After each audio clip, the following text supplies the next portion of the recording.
आगामी सावन मेले के तैयारियों के संबंध में आज जो बैठक आयोजित की गई है उसकी अध्यक्षता कर रहे आदरणीय जिलाधिकारी महोदय, पुलिस अधीक्षक महोदया, हमारे नगर पालिका के अध्यक्ष महोदय, मंदिर पर जो प्रबंधन समिति है उनके अध्यक्ष महोदय, सभी सम्मानित अधिकारीगण, हमारे गोला के नगरवासी, सभी पत्रकार बंधु, आप सभी का इस मीटिंग में मैं स्वागत करता हूं।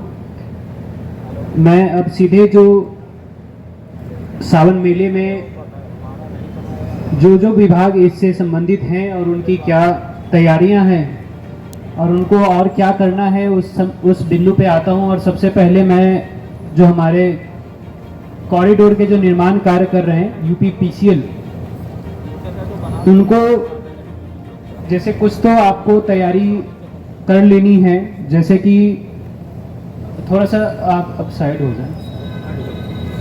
एक तो जो शटरिंग का काम है वो आप कब तक कंप्लीट कर देंगे, मतलब उसको हटा लेंगे?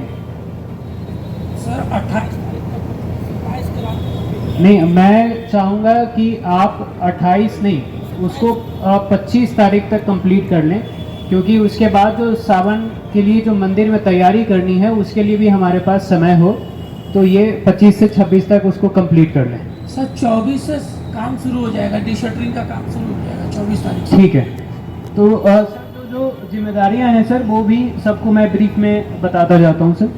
तो आपको इसके अलावा मंदिर में एंट्री पे आपको रैंप बनाने हैं सर, वो आज रात में ही कंप्लीट हो जाएगा। हाँ, इसके अलावा जो मंदिर के गर्भगृह के तक 4 लाइनों का बैरिकेडिंग करना है। इसके अलावा नोट कर लीजिए, जो पॉइंट है वो नोट कर लीजिए। इसके अलावा जो भी आपके मलबे हैं उसको मंदिर परिसर से क्लीन कर देना है। जहां आदमी को नहीं जाना है उस जगह पे टीन शेड लगा करके उसकी बैरिकेडिंग कर देनी है। और जहां पे डाइवर्जन के लिए आपको बैरिकेडिंग करना है तिराहे पे, वो भी आप कंप्लीट कर लीजिएगा। नगर पालिका परिषद गोला से जो ईओ साहब, हाँ, आपका एक बहुत महत्वपूर्ण रोल है इस पूरे मेला आयोजन में। तो ये जो मंदिर के अंदर का जो बैरिकेडिंग है वो तो यूपीपीसीएल कर रहे हैं, लेकिन उसके बाहर की जो बैरिकेडिंग है वो आपको करना है। इसके साथ साथ जो मुख्य मार्ग और उससे लगे हुए जो गलियां हैं उसकी भी बैरिकेडिंग आपको करनी है।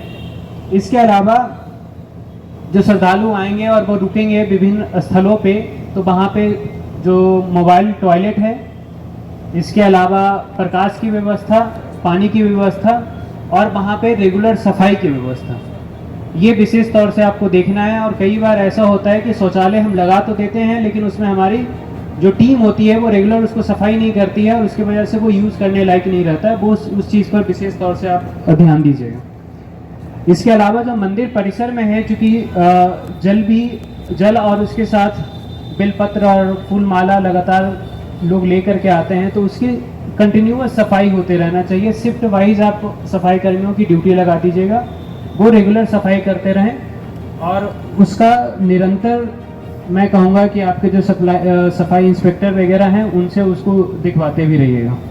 इसके अलावा जो बड़े स्क्रीन लगाने हैं मंदिर में, जो लाइव दर्शन की व्यवस्था वो सुनिश्चित करनी है। उससे जो लोग हैं थोड़े से उनको मंदिर में प्रवेश से पहले ही उनको भोलेनाथ के दर्शन होते रहेंगे, तो वो चीज़ आप उसकी तैयारी कर लीजिएगा। वो सिर्फ मंदिर में ही नहीं, जो शहर के प्रमुख चौराहे हैं जहाँ से लोग एंट्री करते हैं, गोला में जैसे इंटर करें उनको ये लगे कि हम अब आ गए और हमें ये भोलेनाथ का दर्शन हो रहा है, ऐसी व्यवस्था करनी है। इसके अलावा सीसीटीवी कैमरे लगाने हैं। मंदिर परिसर में जो कंट्रोल रूम बनते हैं, मेडिकल कैंप बनते हैं, इसके अलावा खोया पाया सेंटर बनते हैं, इन सभी की तैयारी करके पहले से रख लीजिएगा। और इन कमांड सेंटर में प्रॉपर हमारी पीए सिस्टम हो और उस पीए सिस्टम का कनेक्शन आप जहां तक भीड़ रहती हो वहां तक भी जैसे अलग अलग सिस्टम रखा जाए, एक मंदिर परिसर के लिए रखा जाए और एक मंदिर परिसर के बाहर का रखा जाए, क्योंकि दोनों के भीड़ प्रबंधन की जो टेक्निक है वो दोनों अलग अलग रहती है। उस हिसाब से उसकी व्यवस्था कर लीजिए। साफ सफाई, फॉगिंग, ये सब तो आप कार्य करते ही रहेंगे। PWD से जो यहाँ पे सड़क का निर्माण हो रहा है, और वो तो खैर NH से भी आए हैं क्या? तो जो आप मोहम्मदी जो बाईपास है, अभी यहाँ पे जो अध्यक्ष जी थे उन्होंने इस मुद्दे को भी उठाया था। तो जो फ्लाईओवर का जो काम चल रहा है बाईपास के पास, उसकी प्रॉपर टीन से बैरिकेडिंग कराइए और ऊंची बैरिकेडिंग कराइए, और कोई भी मलबा आपके रोड के दोनों साइड पे ना रहे। उसको आप जो भी रखना है, जो भी सामग्री है, फॉर द टाइम बिंग आप उस बैरिकेडिंग के अंदर ही रखिएगा और दोनों साइड से मूवमेंट फ्री रखिएगा, ये इंश्योर करिए। इसके अलावा वो जो आपका रेलवे जो ROV है वो भी चालू हो जाएगा तब तक।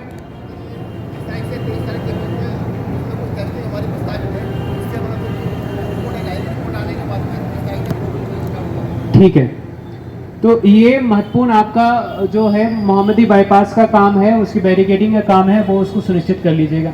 आपके जो शहर के आसपास जो अगर कोई सड़कों में गड्ढा है तो उसको देख करके कंप्लीट कराइए, और रेगुलर, चूँकि मूवमेंट बहुत ज़्यादा है और बारिश की वजह से कहीं पानी इकट्ठा होता है तो वो फिर गड्ढे बढ़ते जाते हैं, तो उसको रेगुलर दिखवाते रहिए। हमारा मिल गेट से विश्वकर्मा मंदिर तक, हनुमान मंदिर तक जो है कार्य पूर्ण हो चुका है। 5 रुपये का इसमें विकास चौराहे फुटार रोड तक जो है काम चल रहा है। सर युद्ध गति से काम चल रहा है और अच्छे तरीके से हम लोग कर लेंगे। काफ़ी समय पहले हम लोग इस बार तैयार। ठीक है, करा लीजिएगा। विद्युत विभाग से आपका बहुत महत्वपूर्ण रोल है। अभी कुछ सम्मानित जो सदस्य थे उन्होंने भी उठाया था कि आपके जो पोल हैं वो बहुत टिल्टेड हैं। इसके अलावा मेरा 2-3 जो महत्वपूर्ण बिंदु ये रहेगा कि आपके जितने ट्रांसफार्मर हैं और ट्रांसफार्मर के चारों तरफ सुरक्षा जाली लगा लीजिए। आपके जो पोल हैं उस पर पॉलीथीन की पूरी रैपिंग हो जानी चाहिए, और ये पॉलीथीन की जो रैपिंग है ये अभी ही ये सब काम करा लीजिए लास्ट मिनट। और सब ये ना सोच करके चलें कि मैं 28 तारीख को कंप्लीट करूंगा, 29 तारीख को कंप्लीट करूंगा। विद्युत एक बहुत ही क्रिटिकल एलिमेंट है और लगातार ऐसे घटनाएं हो रही है, तो हम नहीं चाहते हैं कि यहाँ जो श्रद्धालु आए और उसमें से कुछ ऐसा दुर्घटना हो। तो सबसे पहले जो है वो आपके जहाँ भी लूज वायर हैं उसको हटा दीजिए, ट्रांसफार्मर के आसपास जाली लगाइए, आपके पोल हैं उसमें पॉलीथीन का रैप करवाइए,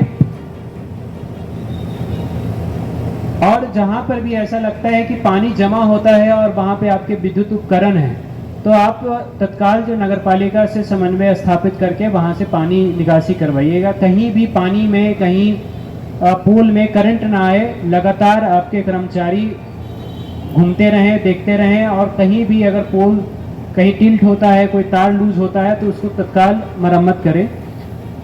विद्युत के लिए तो बाकी जो सप्लाई का है वो सर बात कर लेंगे। राजस्व विभाग से जो SDM साहब हैं, आप ड्यूटी तो लगातार लगाएंगे ही, मजिस्ट्रेट, लेखपाल, सभी नायब तहसीलदार रहेंगे। खाद्य सुरक्षा विभाग से भी है क्या? जो श्रद्धालु आएंगे तो ये सुनिश्चित किया जाए कि जो खाने हैं उसकी क्वालिटी अच्छी हो, ओवर प्राइसिंग ना हो और शुद्धता रहे। इस चीज़ का विशेष तौर से ध्यान रखेंगे उस समय पे। स्वास्थ्य विभाग से जो हमारे CMO साहब हैं, मेडिकल टीम रहे, लगातार एम्बुलेंस रहे, और जो आवश्यक दवाई है वो दवाई रहे। इसके अलावा जो हमारा CHC गोला है उसमें जो रिजर्व कुछ बेड्स रखते हैं उसको भी आप रखें। फायर से है, हाँ, आप भी आपकी गाड़ी यहाँ पे स्टेशन रहेगी। इसके अलावा जो आपके पास स्कूटर भी होंगे, मोटरसाइकिल वाले जो आजकल होते हैं, हाँ, तो वो भी बाइक रखिएगा, क्योंकि उसकी मोबिलिटी आसान होती है। कहीं इमरजेंसी में कहीं नैरो जगह पे जाना है तो उससे हम जल्दी पहुंच सकते हैं। बाकी अपने टीम को यहाँ पे स्टेशन रखिएगा। सभी अधिकारियों से मेरा अनुरोध बस ये है कि जो हमारा संडे और मंडे, ये 2 दिन हमारा सबसे क्रिटिकल होता है, क्योंकि संडे की रात से हमारी जो श्रद्धालुओं का आवागमन जो है वो बहुत बड़े जत्थे में आते हैं, और फिर वो सोमवार को अपना जल अभिषेक करते हैं। तो रविवार और सोमवार को सब लोग सतर्क रहें।